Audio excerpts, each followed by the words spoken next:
Amar sir? Yes, ma'am. Yes, ma'am. Yes. Yeah, we can start. Yes. A very good afternoon to all the dignitaries and our dear student. I, Assistant Professor Amar Salve, wish to welcome you on the occasion of celebration of Constitution Day organized by Hindi Vidya Prachar Samiti's College of Law. I want to mention here a very famous quote that the Constitution cannot protect us unless we protect the Constitution. This denote that we need to preserve and value all the constitutional mandate. The motto behind the celebrating this Constitution Day is to pay tribute to everyone who has taken efforts and equally contributed to formulation of our Indian Constitution. With this, I would like to tell you, please read all the instruction we have put in the chat box. And a very important thing that everybody will get their each certificate next 4 to 5 days. Please feed your feedback for link whenever it will come in the chat box. And on the basis of your feedback form link only, your certificate will be allotted to you. Now I would like to request our Honorable Principal Madam Dr. Madhura Karamkar ma'am, kindly introduce our today's esteemed guest, Dr. Vaisha Deshpande. Over to you, Honorable Principal Madam. Yeah. Ma'am. Thank you, Amar sir. Yeah, thank you, Amar sir. A very good afternoon to everyone. It's an honor and pleasure to welcome you everyone for our today's webinar on this 71st celebration of the Constitution Day of India on the theme of the preamble of the Constitution of India. I, Mrs. Madhura Karamkar, in charge principal of Hindi Vidya Prachar Samiti's College of Law, would like to welcome our Honorable Secretary of Hindi Vidya Prachar Samiti, Dr. Rajendra Singh sir, Dr. Usha Mukundan madam, Director of HUPS Family, Principal of RJ College, Dr. Himanshu Davda sir, and our today's esteemed guest speaker for a day, Dr. Varsha Deshpande madam, and all the principals, teachers, advocates, and the students present here. Introducing about Varsha Deshpande madam, she is an associate professor in the Department of Law of Dr. Ambedkar College, Nagpur. She has been invited on various forums for delivering lectures on a wide range of subjects connected with law, women's rights and gender justice, constitutional law, human rights, and national security issues being a few prominent areas among them. She was also invited as a professional master of ceremony for several important functions, both governmental and others. She was specially invited to conduct programs of the Honorable President of India, Her Excellency Srimati Pratibha Devi Singh Patil, Maharashtra, the Chief Minister of Maharashtra. At very several places, she has been invited as a judge at many debate and education competitions, panelist at mock parliament, etc. She has presented papers in several national international conferences in themes relating to constitutional law. She is also actively involved in various social organizations. Additionally, she also writes a poetry on her personal passion and a hobby. Also, her academic lectures on various topics of constitutional law can be found on her YouTube channel by the name of Dr. Varsha Deshpande ma'am. So today we celebrate this day as a mark of a tribute to India's first law minister, Bhimrao Ambedkar sir, who played a pivotal role in drafting the Indian Constitution. So now I will conclude with one quote of B.R. Ambedkar sir only. Ki Indians today are governed by two different ideologies. So their political ideal set in the preamble of the Constitution affirms a life of liberty, equality, and fraternity. So their social ideal embodied in their religion denies them. So we all are looking forward to hearing from Madam again this time, as your previous lectures on the judicial appointments enlightened our participants very lot. So today's lecture also will no doubt be fruitful for our students, and we look forward to hearing from you. Over to you, Varsha Madam. Well, thank you very much, madam. Firstly, for having me over, maybe for the second time in a relatively short span. And also, thank you very much for your kind words in introducing me. Thanks a lot. It's a pleasure to be amidst all of you again, especially on a day that holds a special significance to a nation that decided to govern itself under a sovereign democratic constitution.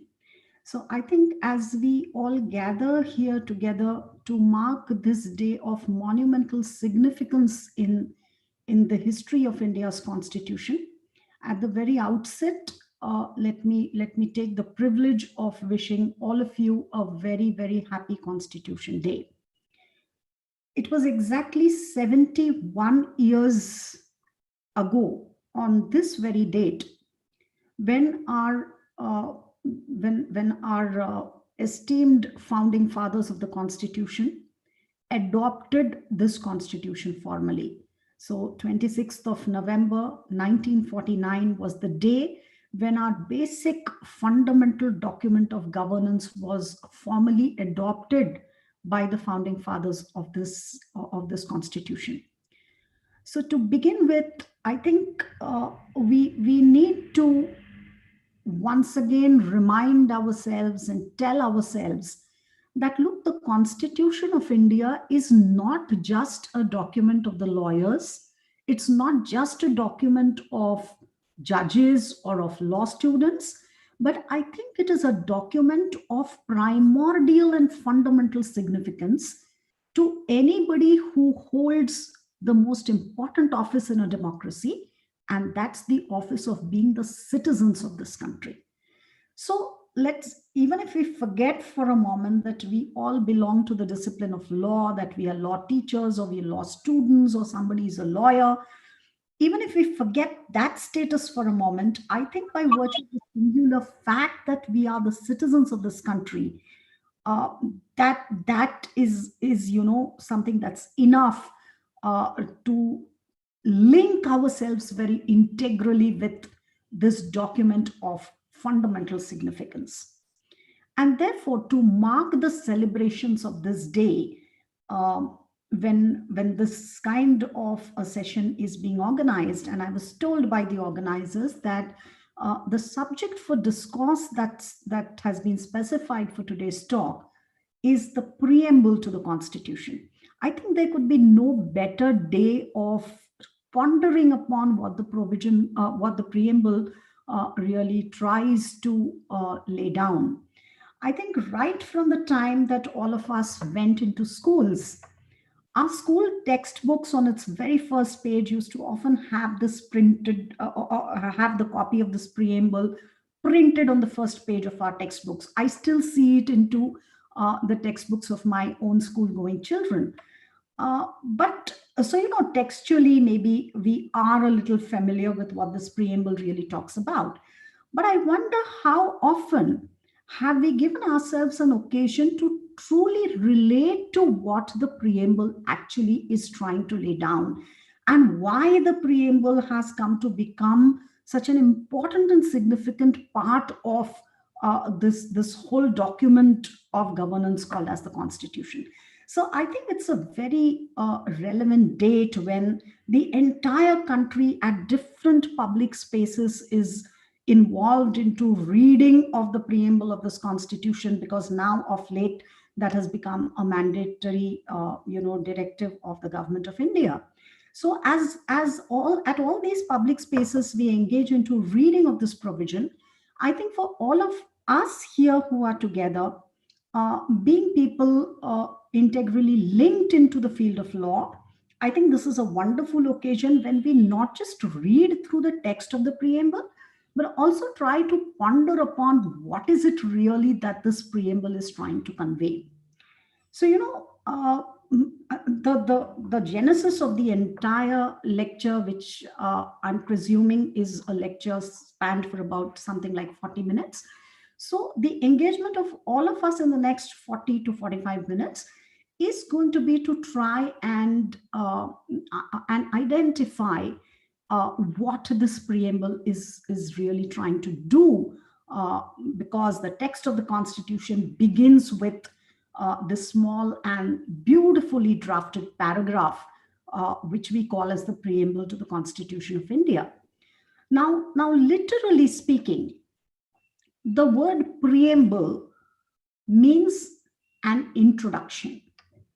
Okay, so going by a logical understanding of what the preamble really does, to put it in the simplest possible way, the preamble introduces a reader to the aims and objectives of the Constitution. So, this is a beautifully drafted paragraph with which the Constitution begins. And mind you, the way in which our preamble has been drafted, it is something that has won the appreciation of various scholars and jurists all across the world. Because as is popularly said about our preamble, that anyone who has even the slightest sense of rhyme and rhythm will see the beauty that is captured within this one small paragraph with which our Constitution begins. So it's an amazing paragraph that appears as an introduction to the Constitution, and importantly, the economy of words with which it tries to describe the salient features of our voluminous and bulky Constitution. Because remember, whenever we are talking in the context of the Constitution, perhaps one of the things that is said about it is that ours is probably one of the lengthiest constitutions that the world has seen, something like 400 articles, closer to 400 articles. That is the bulk of the Constitution that this document is. But what are the key characteristics of this Constitution? What are the salient features? How would you describe this Constitution to be? Is brought about brilliantly and wonderfully in an amazing brevity of words inside the preamble. So probably the first thing that is told to students inside classroom about the preamble to the Constitution is that it introduces a reader to the aims and objectives of the Constitution. The preamble also tries to tell us what is the nature of polity that has been created by virtue of this Constitution. Because, when we adopted this Constitution, remember the date of adoption, which is the 26th of November, becomes all the more important because it is on this day that somewhere we laid the foundation stone for paving the way for converting India from a British colony to a sovereign democratic republic. Because we lived as a British colony for close to 100 years. And with this moment of the Constitution of India getting adopted, this British colony got translated, it got converted, it got transformed into a sovereign democratic republic. So what is this preamble doing? It is not just trying to tell us what kind of a constitution it is also trying to tell us that what is the nature of polity that we seek to establish by virtue of this Constitution. So by far, these are the major functions that the preamble to the Constitution discharges. Now, if we go literally word by word, pondering upon what this preamble really tries to say, I think the greatest beauty of this preamble lies in the fact that it begins, the Constitution of India begins with the most powerful words, and those powerful words are "we, the people of India." Okay, these are the powerful words with which the preamble to the Constitution of India, and therefore ultimately this Constitution also commences. So the focus largely is on these words, "we, the people of India." Now, what is the strength that what's the strength that these words, "we the people of India," have? They try to signify to us in the first place, they're trying to emphatically tell us that this is a homegrown constitution. This is a constitution which we have made for ourselves. So, when I'm like again and again going back to Indian constitutional history, trying to remind ourselves that for a very long span of time, we were a country that was governed by the Britishers. So the Britishers left behind such deep imprints of their own within the Indian soil that even today we see so many robust evidences of British impact lingering back here even now, especially within the legal and judicial structures.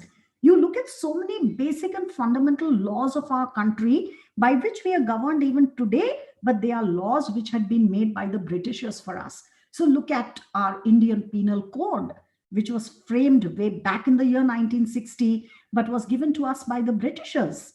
Okay. You look at the judicial system and the way we function today, a large part of it is still, British traditions, British conventions, British practices that we are following, right? But the point that we need to understand about the Constitution of India in particular is that, look, this is not a constitution which has been gifted to us by any foreign authority.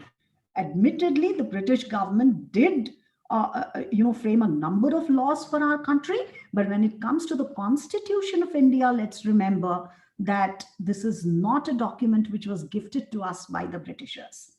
It was a document that we made for ourselves, and that is where I think we need to understand the emphasis that is placed on the opening words of the preamble, which are "we, the people of India."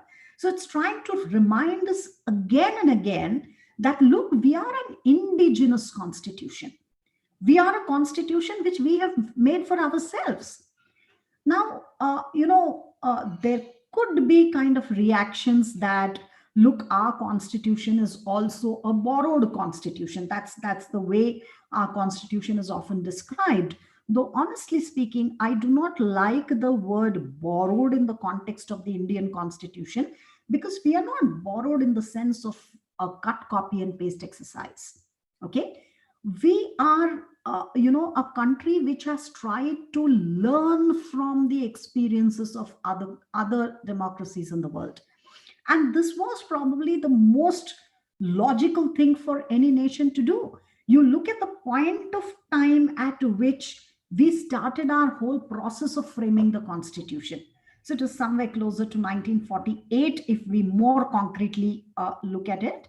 So 1948, when we started off with the formal process of framing a constitution for ourselves, see, if you try to relate, it was relatively so later in history that by this time, a lot of other modern democracies of the world had already years ago drafted their own constitutions, and they had years of experience of working under those constitutions.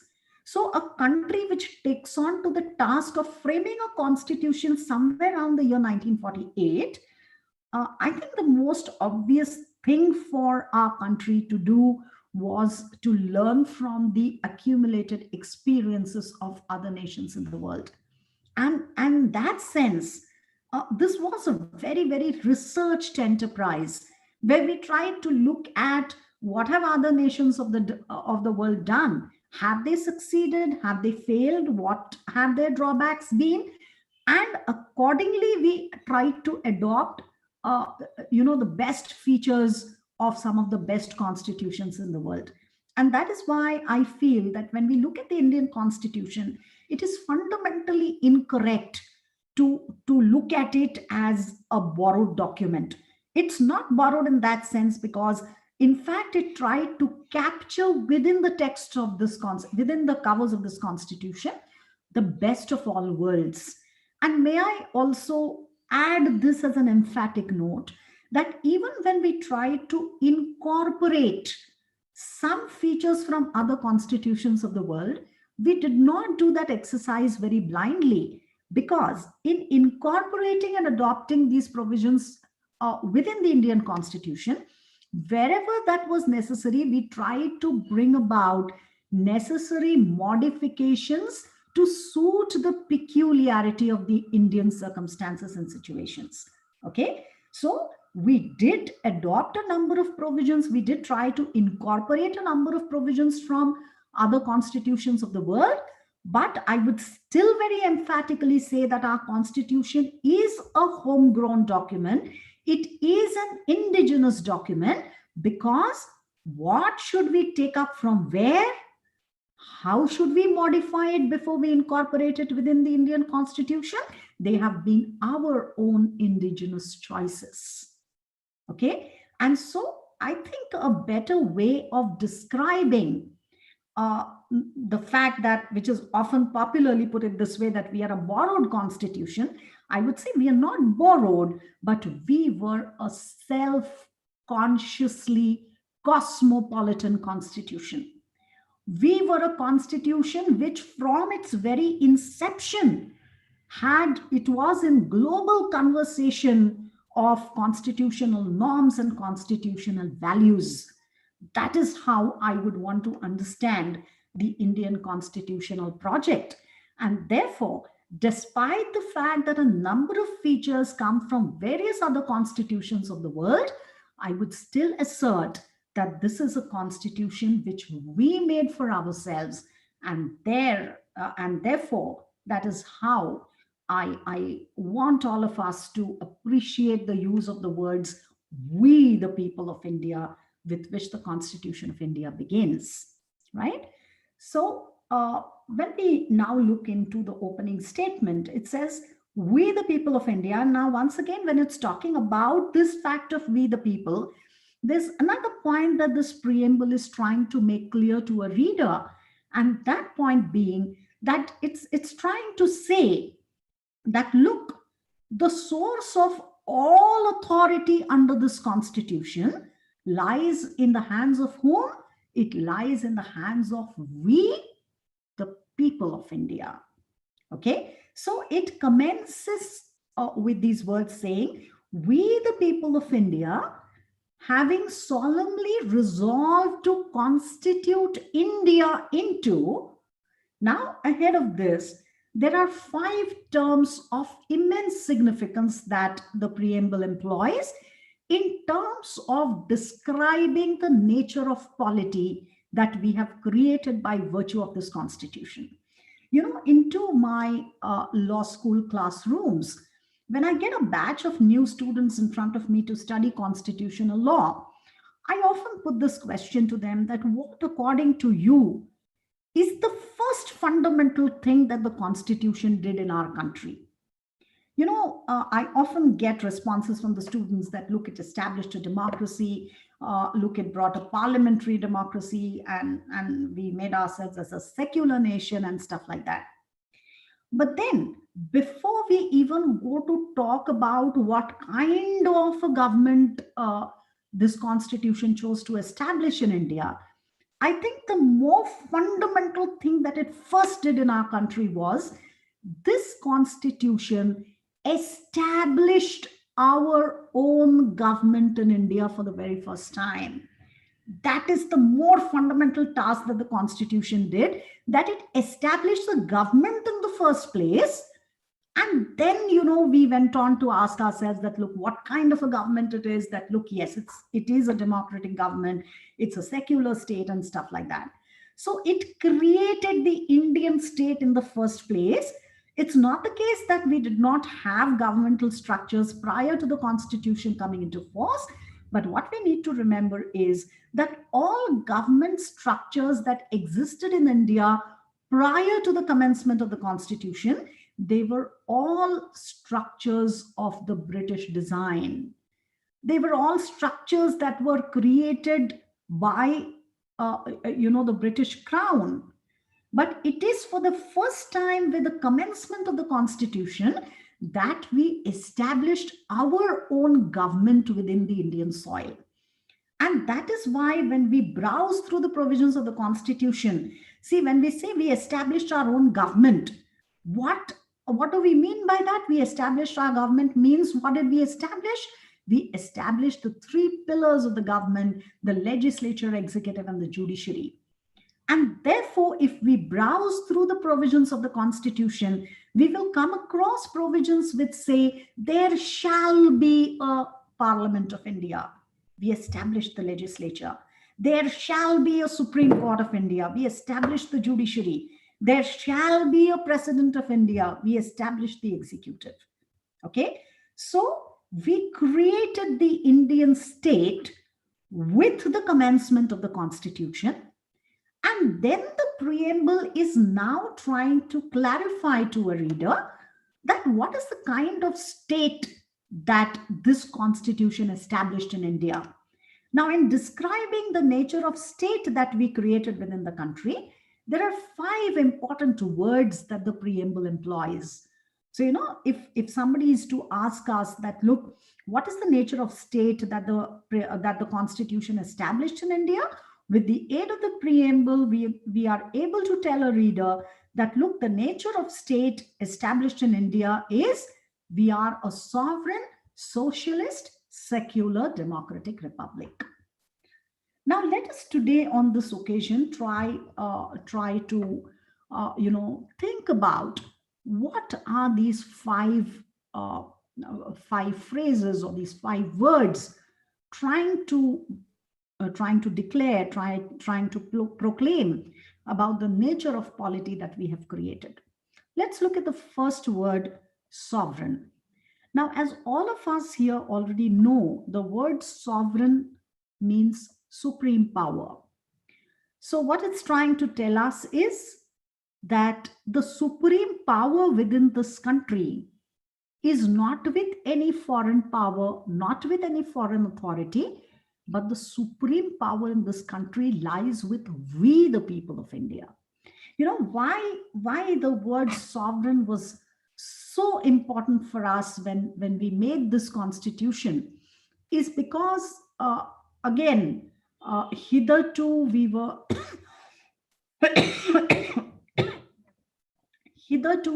a British colony which was governed by the British power. So the moment we brought this Constitution into force, by putting the word sovereign into the text of the opening preamble, we kind of made an official declaration to the world that, look, we are now an independent entity in our own power, and that we no longer owe allegiance to any foreign power, any foreign crown, any foreign authority.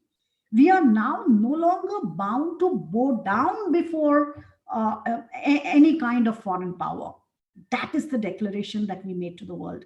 And therefore, I think the use of the word sovereign has got its own significance, looking at the context in which the contextual background in which the Constitution of India came into force. So by declaring ourselves, just a minute, please.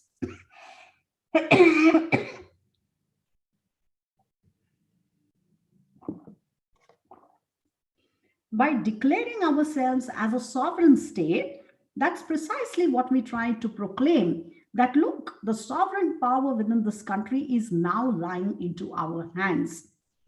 But then, when we understand sovereignty, let's understand also that sovereignty is to be looked at, can be looked at in various dimensions.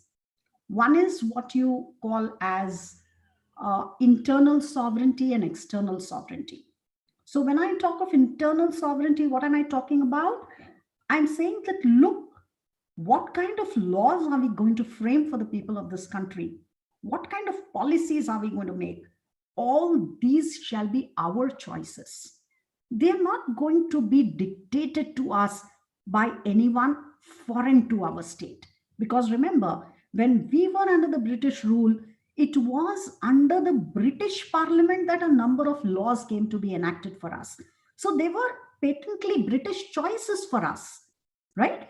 But when in the Constitution, the moment we declare ourselves as a sovereign state, what we're trying to assert is the fact that what kind of laws we'll make in this country, what kind of decisions we're going to take, what kind of policies we are going to make, we are going to be internally supreme in terms of taking these decisions. As a contrast to this, let's look at what external sovereignty signifies. What kind of relations should my nation or my state have with another country? What kind of treaties should India enter into? What kind of treaties should we not enter into? What conventions can we be a part of, and what conventions do we not want to be a part of? These are all, again, our choices. They cannot be dictated by any foreign power to us. So we are externally sovereign as well. Look at another dimension in which sovereignty can be understood, and that's popular sovereignty versus political sovereignty. So popular sovereignty is again coming down to the same idea that who is supreme within this country? Fundamentally within this country, it is the people of India who are supreme. We, the people of India, have constituted ourselves into a sovereign state. So sovereign power basically resides in the hands of the people. Who is supreme within this polity? It is the people of this country who are supreme. But then, having said that, we have to also understand that it's not practically possible to keep sovereign power or keep sovereignty scattered over masses. So, it can't be the case that, each one of us is supreme in terms of deciding what laws we want. When sovereignty becomes scattered over masses, then probably it's going to lead us to a very, very chaotic situation. Because in that case, you would say that, look, you have the supreme power to decide what kind of law should be passed. I would say that, look, I am supreme to decide what kind of law should be passed. So you cannot keep sovereignty scattered over masses, which is why what we do is we institutionalize the sovereign power. So the supreme power, which originally resides in our hands, we transfer that power to our elected representatives in the legislature when we bring them to power through the process of universal adult franchise.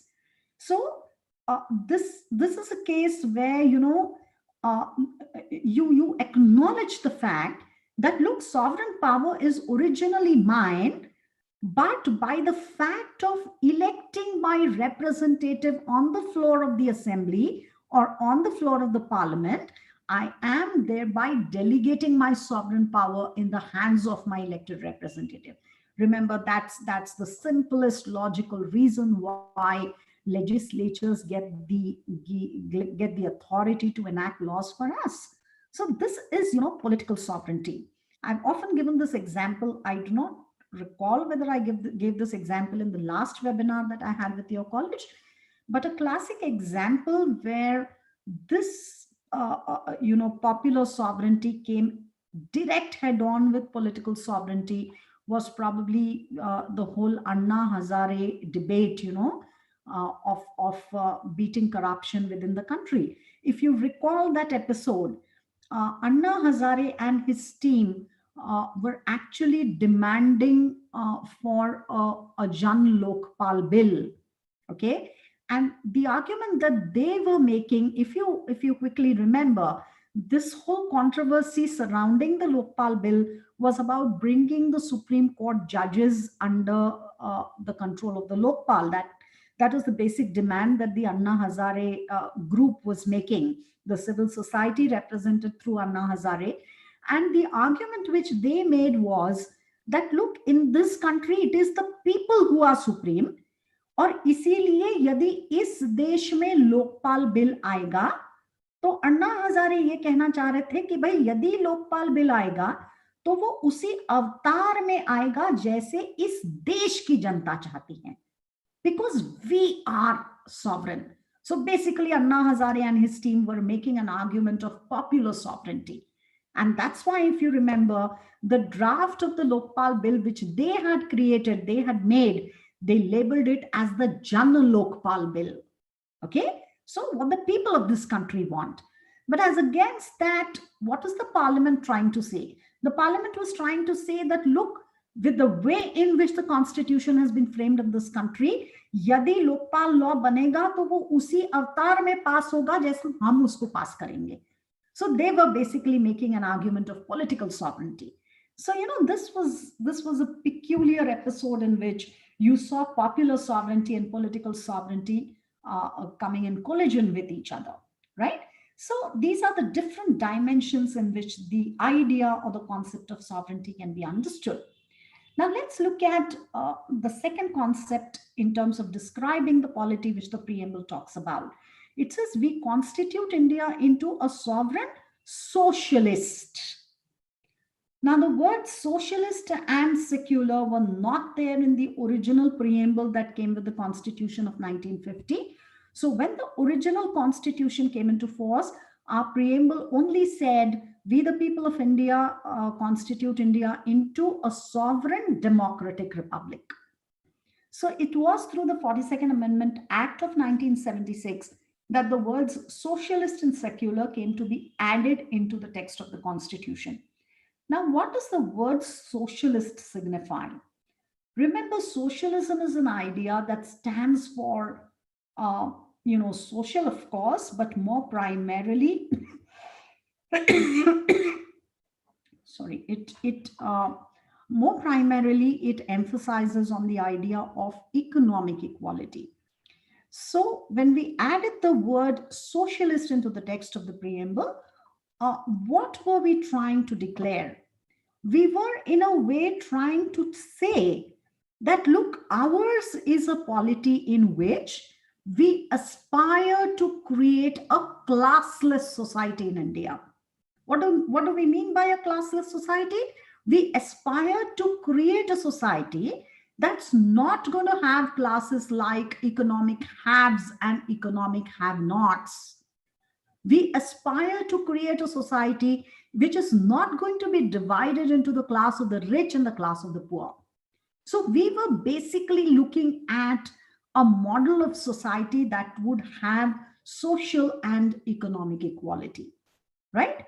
But then the question is, do we really have a socialist kind of a society in India? Despite the fact that we have a preamble that talks of or emphasizes on socialism, the answer, as evident to all of us, is no. But then the reason for this is that, see, when we talk of hardcore socialism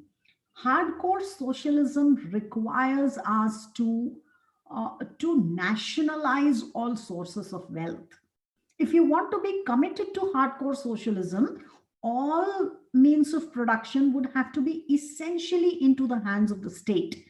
And then the state would distribute the wealth that is generated equally amongst all members of the society. Now, this is clearly a model that we could not have afforded to have, because at that time, when we framed our constitution and we became independent from the foreign power, remember, we were a country that was gripped with a number of problems. We had poverty, we had unemployment, we had communal violence, we had problem of backward classes, problems of women and whatnot. So we were a nascent democracy, and by this time, private entrepreneurship had formed a very substantial part of our nation's economy. Now, at that time, if suddenly we would say that, look, we are committed to socialism and therefore we close down on private entrepreneurship, probably this would have been a situation in which our newly born economy would have miserably collapsed. And that is why what we did was, while we stayed committed to the goal of socialism, while we said that, look, our dream down the line is the creation of a society that's going to be equal on social and economic grounds, we did not give up completely on the idea of private entrepreneurship, but we allowed a marriage of both public and private enterprise. Okay, so we came up with the midway balance of a mixed economy. And that's how it is in that light that we need to understand the word socialism in the text of the preamble. Now, why did we deliberately add the word? Is probably because at that time we wanted to, ensure that we are not losing sight of the fact that this is an objective that the Constitution makes for itself. This is an objective of the kind of society that we are committed to creating under this Constitution which we have brought into force. Now, of course, in the present times, with the LPG strategy, liberalization, privatization, and globalization coming into vogue, admittedly, the ideal of socialism is left far behind. We're probably never going to be able to achieve that objective, and which is why there have been voices in the recent times which were saying that, look, we need to amend the preamble once again and replace and remove the word socialist from the text of the preamble, right? But having said that, let me tell you that this is the light in which we understand uh, the existence of the word socialist in the text of our preamble, right? Now, let's look at the next word that's used in the preamble. It's a sovereign, socialist, secular. Now, secularism has been a word that has been used, misused a number of times. Okay, constitutionally speaking, the word secularism implies two postulates. What are those two postulates? Number one, that the state shall not declare any religion to be the official religion of the state. That's the first postulate. So, what you're actually demanding is a separation between state and religion. Okay. But while I say this, let me make one clarification that secularism does not mean irreligion. It does not mean that we do not believe in the idea of religion. In fact, the very fact that we are secular signifies that we do believe in religion. And because we believe in religion, we want to create a climate where all individual religions will be allowed to flourish. Okay. And that's why, with the kind of pluralist land that India is, we've always been a land of multiple religions, multiple cultures, multiple identities.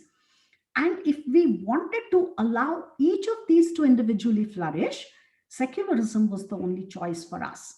So the first postulate that, the constitutional idea of secularism tries to weave is that the state will not declare any religion to be the official religion of the state. So the state is not going to identify itself with any particular religion. It's not open for the Indian government to say that, look, we are a Hindu government, we're a Muslim government, we're a Christian government. So this complete separation between the state and the religion that is postulated by the idea of secularism. Secondly, it tries to tell the state that the state is bound to treat all religions as equal, and the state cannot discriminate against any religion. So, that is how the constitutional provisions also within our text have been weaved, which impose this obligation on the state that, look, it cannot discriminate against any particular religion. It cannot, officially promote any particular religion. So state neutrality again in matters of religion is what is expected. Now, these two postulates are talking about involvement of the state in matters of religion. But at the individual level, the idea of secularism manifests itself more prominently in India by virtue of the fact that individuals within this country are given the right to freely practice, profess, and propagate religion, which comes by virtue of Article 25 of the Constitution. So religious autonomy or religious freedom is guaranteed by this Constitution to every individual within this country. And though the word secular was added into the text of the preamble only by the 42nd Amendment Act, but remember, in our philosophy, in our spirit, the Constitution was always secular. Though this fact was made more pronounced, was made more vocal, more clear by adding this word secular in the text of the preamble in the year 1976. Okay, so we said India is sovereign, socialist, secular. Now, of course, the next word in the preamble is a word that probably we have grown up hearing, and that is democracy. A very, very important word when we talk of the kind of polity that we have created in India. Now, when we say that the preamble establishes India as a democracy, what do we really mean by democracy? Now, I do not wish to start off with, the famous formulation of Abraham Lincoln saying that we are a government of the people, for the people, by the people. So apart from the fact that no doubt democracy is a people-centric model of governance, this is something that all of us know about.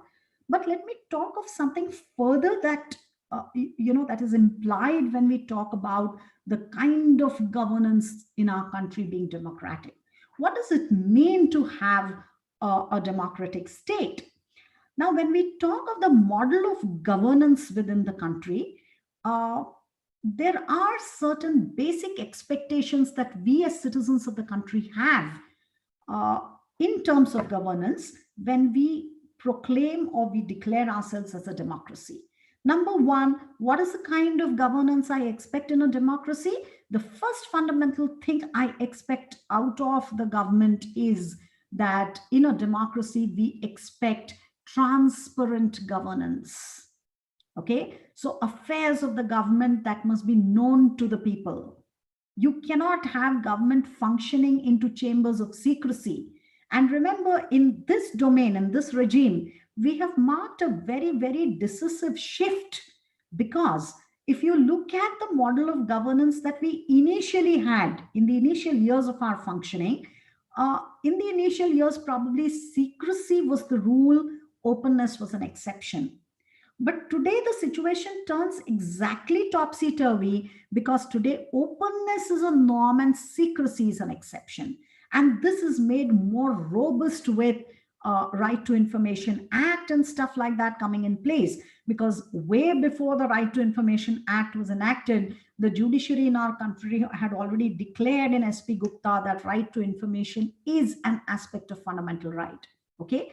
We did talk about that right to know, right to information about governmental affairs, but that was sought to be made more robust by, by enacting the Right to Information Act, which makes procurement of information from the government a matter of right of an individual. So accepting those things which are specifically excluded from the purview of my informational right, rest all others I can demand as a matter of my right to information. So that is the paradigm shift that we have witnessed in terms of the transparent governance that we expect in a democracy. As a logical fallout of transparent governance comes the second expectation I have, and that is the expectation of accountable governance. So the way the government authorities function, they are accountable for whatever they do, right? So look at the debate that happens on the floor of the parliament, members of the opposition putting questions and supplementary questions, the whole pandemonium that we often get to see of the proceedings in the parliament. Now, this is an example of your government being accountable to the legislature, executive accountability to the legislature. When we go to the polls every 5 years to elect a government, we decide who's going to come into power, right? And through that, we see the model of the government being accountable to the people. And of course, the most robust form of accountability is when we sue the government on and off before the courts of law, showing the accountability of the government to the courts, right? So let's understand the basic point which I want to canvas here is that when we're talking about democratic governance, the point we're making, or the principle that we are coining here, is that all holders of public power will be publicly accountable to what they do or what they do not do. That's the essence of calling ourselves as democracy. I have not dealt with democracy at the very basic level in terms of talking of universal adult franchise and the right to free speech and information, free speech and expression, because all of us do know these as dimensions of democracy, right? So we said we are a sovereign, socialist, secular, democratic. The last idea there is republic. Remember, when we framed our constitution, we consciously did not adopt the monarchical regime that was there with the Britishers. Okay, we rejected the monarchy, and in place of monarchy, we brought in, we were inspired more by the American model of creating ourselves into a republic. So a regime in which the head of the state is an elected representative of the people, we call that regime as a republic. So why are we a republic? The head of our state is the president. Though we may not be engaged in electing our president directly, like what happens in the United States of America, we just witnessed its presidential elections. So in America, because they are a presidential democracy, people participate directly in the elections of the president. We do not do that, but we indirectly are involved in the election of the president. The office of the president is nonetheless an elected office, which is why we call ourselves as a republic. So, coming down to the point that I was trying to make, that we established our own state with the commencement of the Constitution. And what kind of a state did we create? That is described by these 5 very important words, which are the identifying hallmarks of the kind of state that we created India to be. So we are a sovereign, socialist, secular, democratic republic. Right? Now, having said this, ahead of this, the preamble talks about certain values to which the Indian polity abides, certain values which we cherish in India. That is what is brought forth in the further part of the preamble. So it says we have constituted India into a sovereign, socialist, secular, democratic republic. And then ahead of that, we say securing for all its people justice, liberty, equality, and fraternity. Now, these are again very, very important words into the text of the preamble. So we are committing ourselves to creating a regime, to creating a polity where we would stand committed to ensuring justice to everyone. And what kind of justice? Social, economic, and political justice. So that is a value that we cherish in India. That is a value that we are going to stand committed to. And that is why you see the whole engagement of the judiciary and the legislature towards assuring justice to its people. Okay, so we make this commitment of securing for all our people socio-economic and political justice. And then ahead of that, we are talking about liberty, equality, and fraternity. Okay, liberty of thought, belief, faith, worship, expression.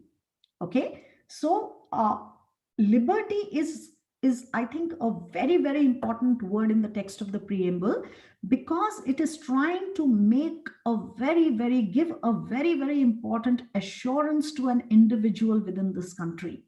Okay, remember, liberty always denotes that zone of activity where the law is content to leave me alone. So, it's not going to intervene in terms of what I want to do, what decisions I want to take. But of course, because any freedom can't ever be absolute and limitless, there are certain restrictions that would come in. But within that zone of restriction, I have my own autonomy. I have my own freedom. So that is the guarantee of liberty which this constitution gives to us, and which is manifested more specifically through articles 19, 20, 21, and 22 of the constitution, which is why these fundamental rights we label as right to certain freedoms. So they are zones of liberty. Okay. Liberty then talks about equality of status and of opportunity.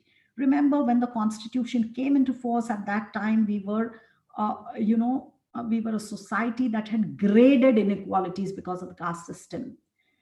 We had gender inequalities. Okay, so a number of problems in the midst of which we came up with this document. And so when we framed this constitution, we tried to reassert and tell ourselves that, look, we are a constitution that is committed to the idea of equality of status, because all persons are equal is the idea we wanted to build, and equality of opportunity, which again manifests itself through the equality code in the text of part 3, coming through articles 14 to article 18 of the constitution, right? So justice, equality, liberty, and fraternity. Now see, these 3 ideas, liberty, equality, and fraternity, they are integrally connected ideas. As Gautam Bhatia says, they are mutually reinforcing ideas, because without the aid of the others, each one of them is an empty concept. You look at what would happen to liberty without equality. If it was only liberty without equality, probably liberty would degenerate into a license.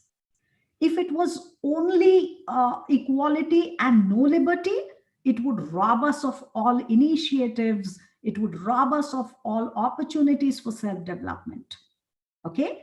And without fraternity, it's not possible for all of us to weave into that fabric of brotherhood. Okay? So liberty, equality and fraternity, ये जो values का mention constitution में दिया गया है, they are mutually reinforcing ideas. They are something that are integrally connected to each other. Okay. And now ahead of fraternity, see, with fraternity, we are trying to build in the spirit of brotherhood. So on one hand, we say that all individuals will have their own freedom, will have their own liberty. But while we do that, we want to weave everybody into a common united fabric of being Indians. And that is why the spirit of fraternity, the spirit of brotherhood becomes one of great, great significance when we are talking about the values that the Indian Constitution establishes. Okay. Now, ahead of fraternity, the preamble makes use of a very important and crucial combination of words. It says, fraternity assuring the dignity of the individual and the unity and integrity of the nation. So look at the two contrasts that are sought to be brought together into the preamble, right? When I talk of dignity of the individual, remember the focus of the preamble or the focus of the Constitution here is on the individual. Okay. But immediately after we are talking about dignity of the individual, it is coupled with an idea of a collective whole, assuring the dignity of the individual and the unity and integrity of the nation. So it's an idea of individualism versus idea of being holistically together, being united, a collective idea of unity and integrity of nation. So though our individual dignity would be assured, so you're allowing the individual to flourish, yet we would all remain united by the common cord of being Indians in the first place. That is where the unity and integrity of the nation assumes importance, right?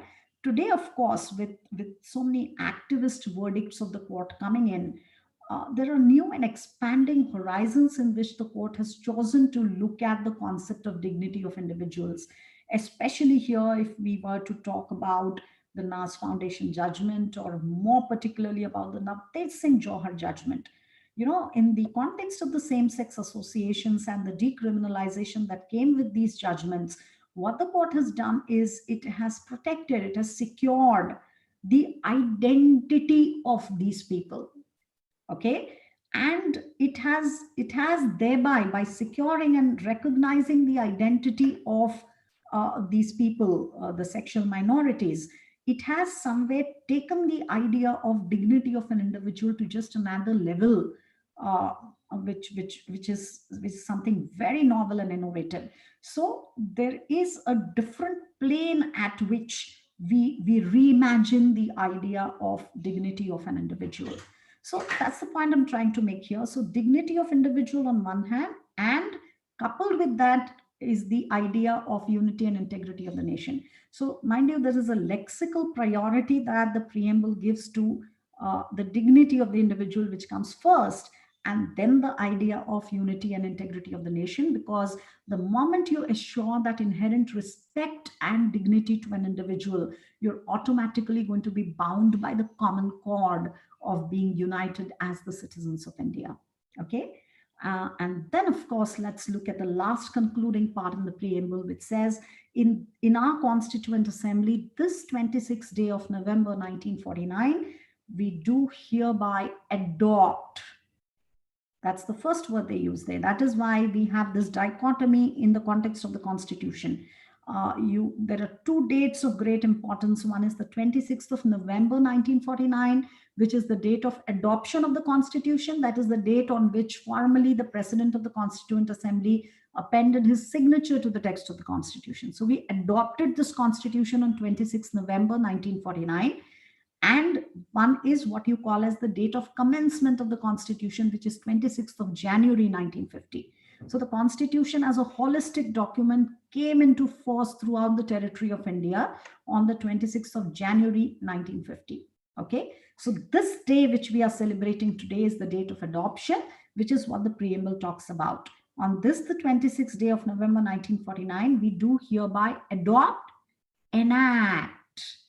And that is where another important function of the preamble comes forth. We already told few functions of the preamble. We said it introduces a reader to the aims and objectives of the Constitution. We said it declares that the source of all authority under this Constitution is the people of India. Another thing that the preamble does is it contains the enacting clause of the Constitution. Okay, so we do hereby adopt, enact, and give to ourselves this Constitution. So, see, this is where the beauty in the preamble lies, that where the preamble is ending, it's making a landing at the same point from where it had a takeoff. So we started by telling ourselves, we the people of India have resolved to constitute India into so and so. And then at the end, we are trying to tell ourselves the same idea once again, that we do hereby adopt, enact, and give to ourselves this Constitution. Again, emphatically trying to remind ourselves of the fact that this is not a Constitution which some foreign power has gifted to us. This is a Constitution which we have. So I think that amazing beauty that this particular preamble has. And on this day today, the 26th of November, as I said, 71 years after we have adopted this Constitution, I think this day is going to be a permanent reminder to us of the brilliant fact that, this is a Constitution, a brilliant document which was given to us by our own body of sovereign representatives in the Constituent Assembly, who engaged into a very, very deliberative and researched task of enacting this Constitution and giving it to the people of this country. Now, of course, as I just come to the last lap of this lecture, and I'm going to wind up very soon, one thing which I feel on this particular day when we are celebrating this momentous task of making the Constitution, which was done by the Constituent Assembly, I think we as an educated population of this country need to keep on reminding ourselves that whenever we're talking about the Constitution, there is a lot that is spoken about fundamental rights, the way the courts engage into a very meaningful and transformative and expansive way of interpreting the Constitution. We do talk about directive principles of state policy and how most of them have translated themselves into enforceable fundamental rights today. We also talk very robustly about the amendment of the Constitution and the basic structure and why the basic structure should not be destroyed. But I think one thing that is little talked about is fundamental duties under the Constitution. So I think as we take a real look at the values and the tenets that the preamble points out about the nature of Indian polity, this is another day when we must also very consciously remind ourselves that apart from enjoying rights and expecting the state to discharge certain obligations for us as citizens, I think we need to remind ourselves that we as citizens have also got certain very, very important duties to discharge. And the moment we become very honest to ourselves in terms of discharging these duties, which are prescribed within Article 51A of the Constitution, we will have automatically achieved the objectives and the values that the Constitution vocally commits to the people of India. So I think this is generally what I had wanted to speak about the preamble, ringing in memories of what a beautiful document we gifted to ourselves by adopting this constitution on this very day, 71 years ago from today. Thank you very much. Thank you so much, ma'am, for today's your thoughts about the preamble of the Indian Constitution. And as you have started with the word, the strength of we, the people of India, and the way you elaborate that things was very important, madam, for us. And today also we have expressed the views regarding this preamble, wherein the 3 A's of this preamble, which you have deeply expressed, that sovereign, socialist, and secular, and also democratic and republic. And you also try to cover with the objectives. What is the main objective of this preamble? That is to secure the justice, liberty, equality to all the citizens, and how to promote the fraternity to maintain the unity and integrity of the nations. So thank you so much, madam, for delivering the wonderful session on the preamble of this constitution. So now I will request Saisha madam to give the vote of thanks. Yes, ma'am. I'm Mrs. Saisha Gusarkar on behalf of Hindu Vidya Prachar Samiti College of Law.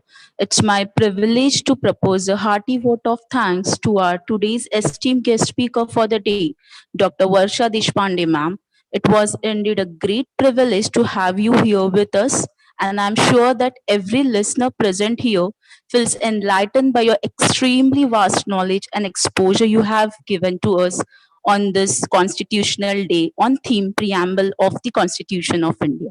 We thank you, ma'am, for having spared your precious time with us. I would like to thank our very supportive management, Hindu Vidya Prachar Samiti, for giving us this platform to host this webinar.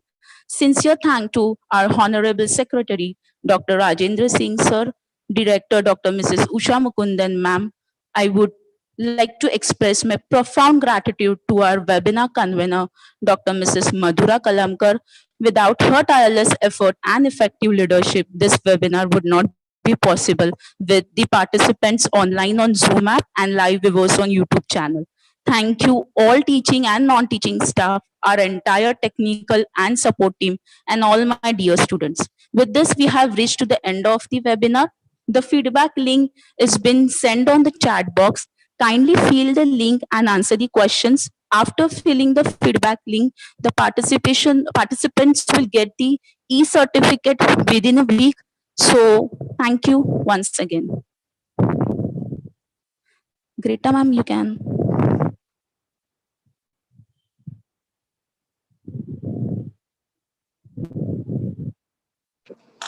Madam, we are giving the feedback Yeah. link. It will come. Yes. Yeah, I think. Yeah, it has. There. Yeah. Thank you, everyone. Thank you so much. Thank you, ma'am. Thank you very much. Thank you, ma'am. Thank you.